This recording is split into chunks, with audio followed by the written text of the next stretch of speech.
ব্যবসায়ী, তার মা উমরায় যাবে কিন্তু তার কাছে টাকা নাই, উমরায় যাওয়ার কোনো ব্যবস্থা নাই। তিনি চিন্তা করলেন, কত মানুষ আল্লাহর ঘরে যায়, আব্বাই বলে আসে আমি বুঝাইতে পারলাম না। ব্যবসার টাকা নিয়ে, যে টাকা দিয়ে সে ব্যবসা করে, ব্যবসার টাকা নিয়ে সে উমরায় চলে গেছে।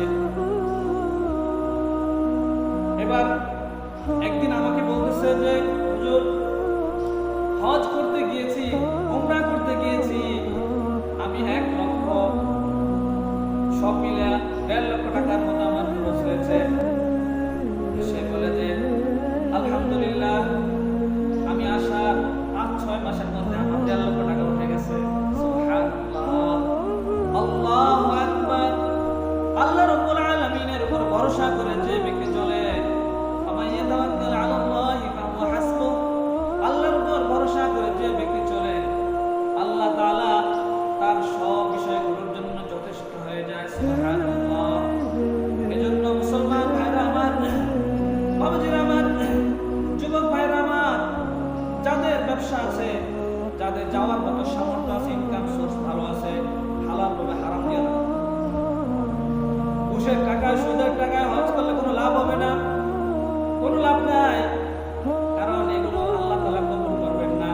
হালাল টাকা দিয়ে যাইতে হবে, এই জন্য হালাল টাকা দিয়ে যাবেন।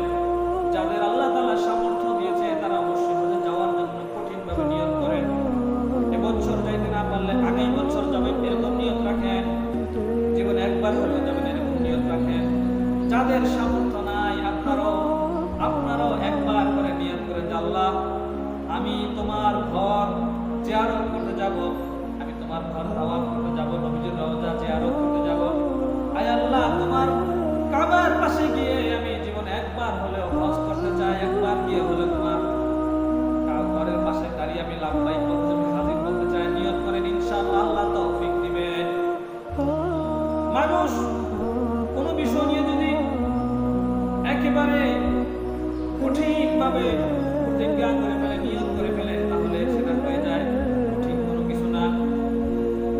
অসংখ্য মানুষ আছে, রিক্সা চালক, এরকম ঘটনাও আছে, সাধারণ দিনমজুর, এরকম ঘটনাও আছে, সাধারণ অল্প আয়ের মানুষ, এরকম লোকদের ঘটনা আছে।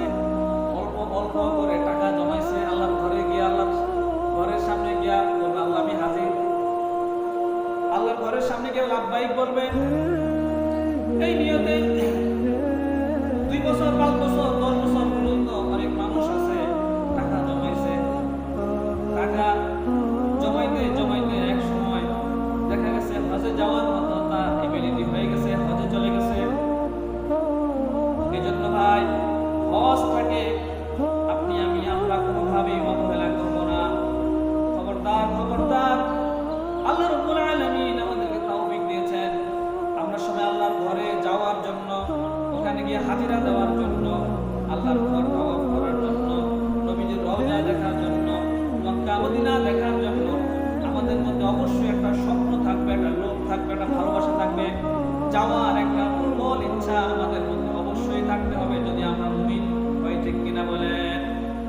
আল্লাহ রাব্বুল আলামিন আমাদের সবাইকে জীবনে একবার হলেও হজে যাওয়ার জন্য কবুল করুন, তৌফিক দেখ। সকলে বলুন আমিন।